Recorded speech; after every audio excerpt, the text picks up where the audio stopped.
The Second Punic War. Chapter 1. Hannibal's Campaigns. Hannibal's rise in strategy. Hannibal Barca, born in 247 BCE in Carthage, emerged as one of the greatest military commanders in history. His early years were shaped by the bitter memories of the First Punic War, which left Carthage humiliated and financially strained. Hannibal's father, Hamilcar Barca, a prominent Carthaginian general, imbued him with a fierce hatred of Rome and a deep-seated desire for revenge. At the age of 9, Hannibal famously swore an oath of enmity against Rome, a vow that would define his life's mission. Hannibal's military career began under his father's command in Spain, where Carthage was expanding its influence and consolidating territories. After Hamilcar's death, his son-in-law Hasdrubal the Fair took over the command.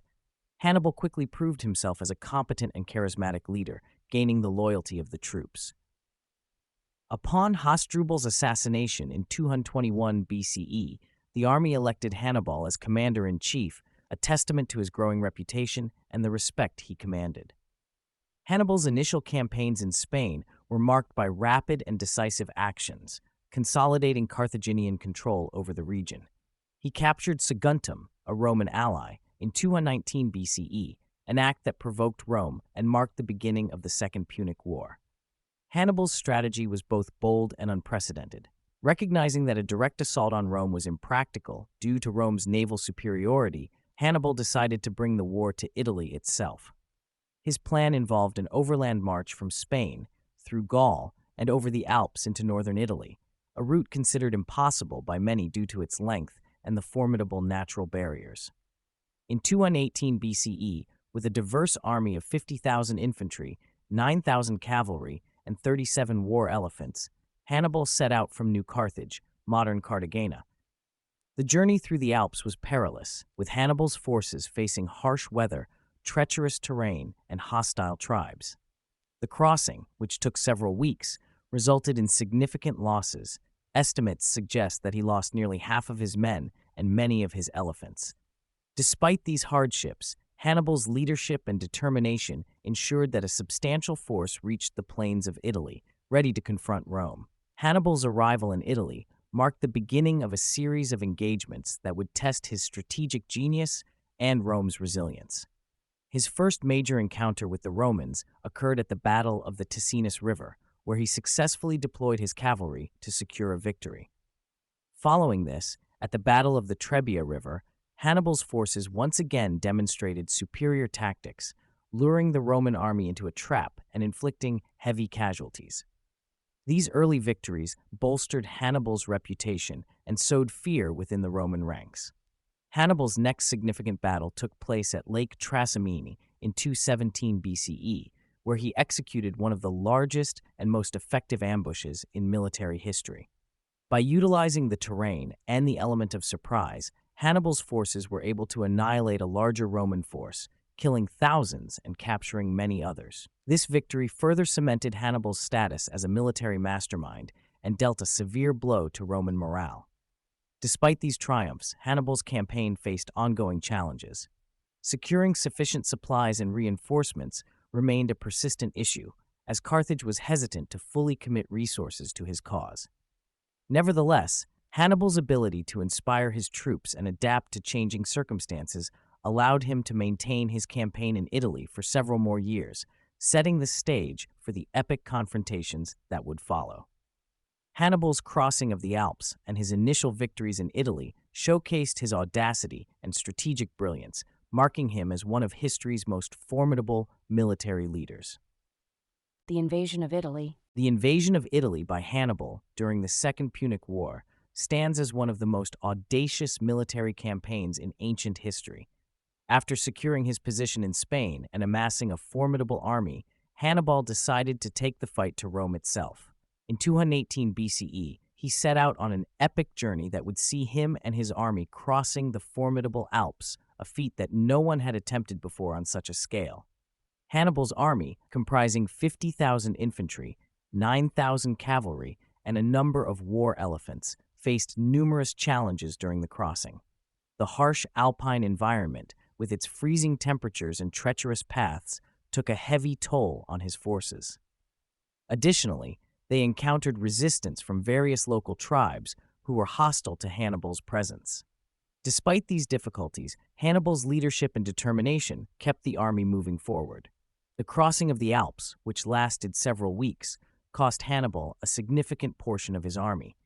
Estimates suggest that he lost nearly half of his men and many of his elephants to the harsh conditions and skirmishes along the way. However, the psychological impact of this achievement was immense.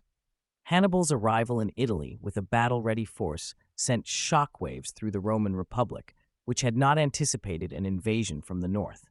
Hannibal wasted no time in engaging the Roman forces.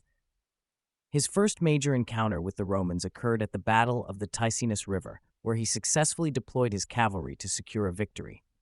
This was followed by the Battle of the Trebia River later in 218 BCE, where Hannibal used the terrain and his superior tactics to lure the Roman army into a trap, resulting in a crushing defeat for the Romans. In 217 BCE, Hannibal continued his campaign with a stunning victory at Lake Trasimene. Exploiting the terrain and the element of surprise, he executed one of the largest ambushes in military history. The Roman army, led by Gaius Flaminius, was caught off guard and annihilated. This victory not only showcased Hannibal's tactical brilliance, but also struck fear into the heart of Rome. After Lake Trasimene, Hannibal adopted a strategy of ravaging the Italian countryside, aiming to break Rome's alliances with other Italian cities and tribes. His campaign reached its zenith in 216 BCE at the Battle of Cannae, where Hannibal achieved his most famous and decisive victory. Employing a double envelopment tactic, he encircled and destroyed a much larger Roman force.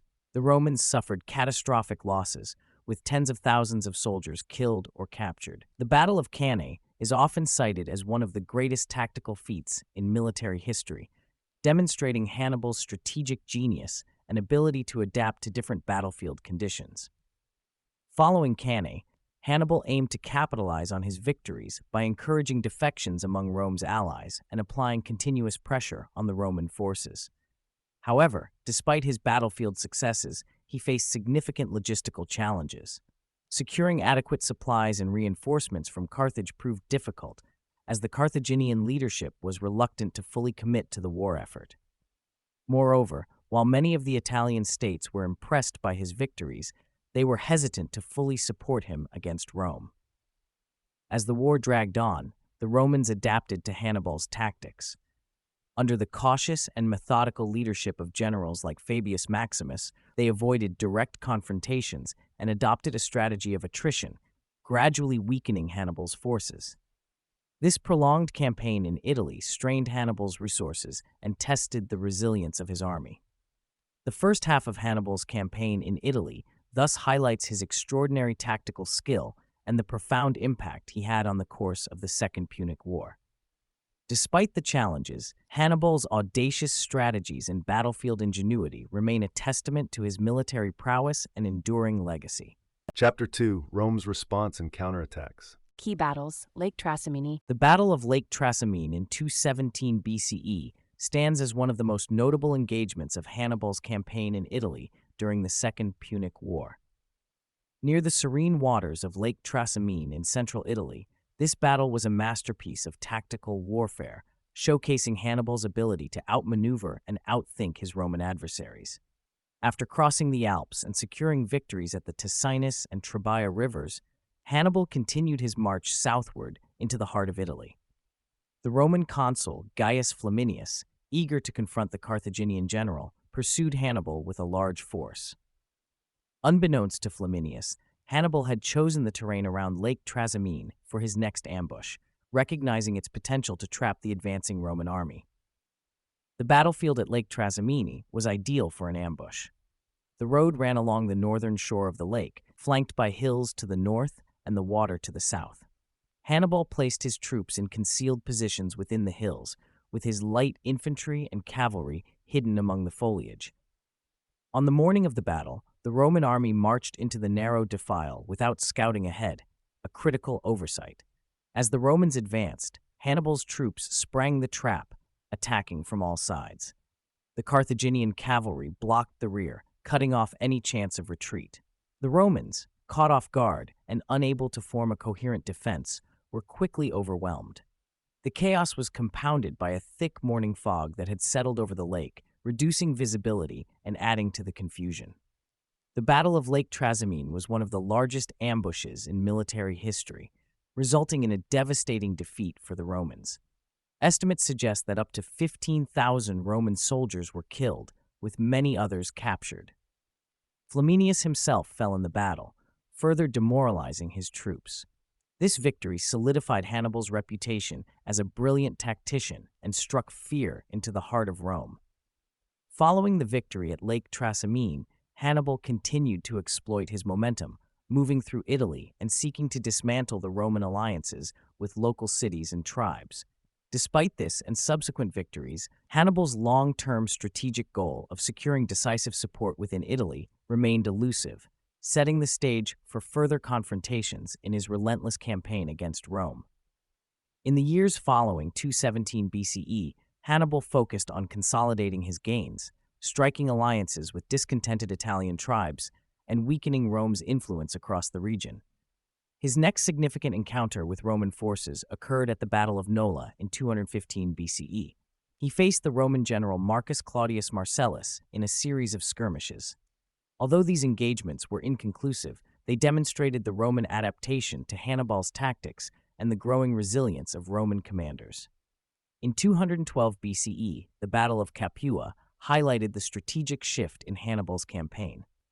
The city of Capua had allied itself with Hannibal, providing a critical base of operations. However, the Romans, under the leadership of Appius Claudius Pulcher and Quintus Fulvius Flaccus, laid siege to the city. Despite Hannibal's attempts to lift the siege, Capua eventually fell to the Romans, dealing a significant blow to his strategy of forging alliances within Italy. That same year, Hannibal achieved a notable victory at the Battle of the Salaris River. He decisively defeated a Roman force attempting to relieve Capua, showcasing his continued ability to outmaneuver and crush Roman armies despite the broader strategic challenges he faced. Throughout these campaigns, as Roman pressure mounted, Hannibal was forced into a more defensive posture, conducting a war of attrition. Despite his continued tactical brilliance, the cumulative effects of prolonged warfare, dwindling resources, and the steadfast Roman resistance began to take their toll. Scipio Africanus and the war's conclusion. The Second Punic War, one of the most significant conflicts of the ancient world, saw its conclusion largely due to the strategic brilliance and tenacity of the Roman general Scipio Africanus.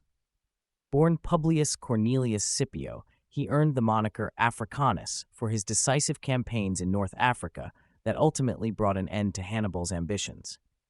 The war had raged for over a decade, with Rome and Carthage locked in a brutal struggle for supremacy. After enduring devastating losses at the hands of Hannibal in Italy, Rome shifted its strategy under the leadership of Scipio Africanus.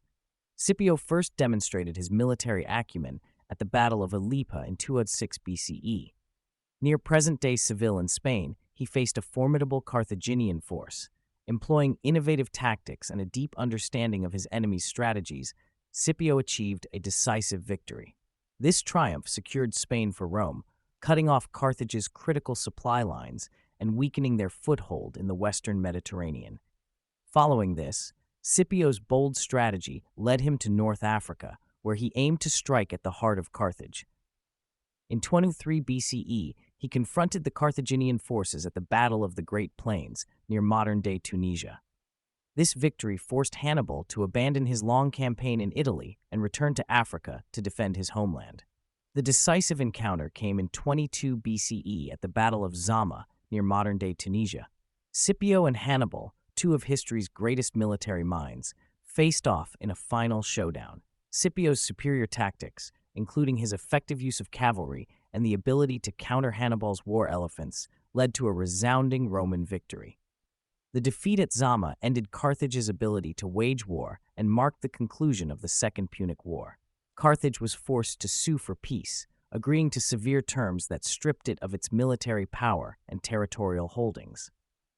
Scipio Africanus returned to Rome as a celebrated hero, securing his place in history as one of Rome's greatest generals.